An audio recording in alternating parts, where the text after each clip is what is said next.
ஏன் எனக்கு நெருக்கம்? பலவிதமான நெருக்கங்கள், பிசாசினால வந்த நெருக்கம், பாவத்தினால வந்த நெருக்கம், பொல்லாத மனிதர்களின் மூலமாக வந்த நெருக்கங்கள், வியாதியின் மூலமாக வந்த நெருக்கங்கள், அதெல்லாம் எதுக்கு தெரியுமா?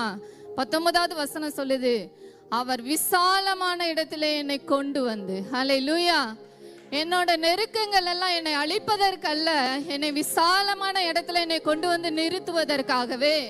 எனக்கு அவர் தேவன் நியமித்த நெருக்கங்கள் நான் அழிந்து போவதற்கல்ல, என்னை இந்த வருடம் முழுவதும் நெருக்கின காரியங்கள் எனக்கு ஒரு விசாலம் வைத்திருக்கிறார். அந்த விசாலமான இடத்துல என்னை கொண்டு வந்து நிறுத்துவதற்காகவே. என் பாதையை அவர் அகலமாக்கினார், என்னை மான்களின் கால்களை போல பலமாக்கினார்.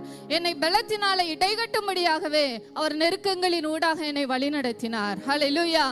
பலவிதமான நெருக்கங்கள், ஒருவேளை ஒவ்வொருவருக்கும், ஒவ்வொரு குடும்பத்திற்கும், ஒவ்வொரு சூழ்நிலைகளின் வழியாக நெருக்கங்கள் வந்திருக்கலாம்.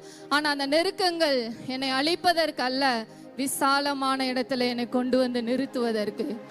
என்னுடைய நெருக்கங்கள் நெருக்கமா நான் நடந்து வந்துகிட்டு இருந்தேன், அந்த பாதையை அகலமாக்குவதற்கு. என்னை பலத்தினால இடைகட்டி மான்களின் கால்களை போல என் கால்களை பலப்படுத்துவதற்கு, என் விளக்கை ஏற்றுவதற்கு. ஒருவேளை என்னுடைய குடும்பம், உங்களுடைய குடும்பங்கள் இருளில் இருந்திருக்கலாம், வெளிச்சமாய் மாற்றுவதற்கு அந்த நெருக்கங்கள். ஹல்லேலூயா. ஏன் எனக்கு இந்த நெருக்கம்? ஏன் எனக்கு இந்த இருள்? ஏன் என்னுடைய வாழ்க்கை மட்டும் இப்படியே போய்கொண்டு இருக்கிறது? எனக்கு மட்டும் ஏன் தீமையான காரியங்கள் நடக்குது? ஹல்லேலூயா. இல்ல, அழிப்பதற்கல்ல, என்னை அவர் வெளிச்சமாய் மாற்றுவதற்கு, அநேகருக்கு பயன்படும்படியாக. ஹல்லேலூயா. இந்த வருடம்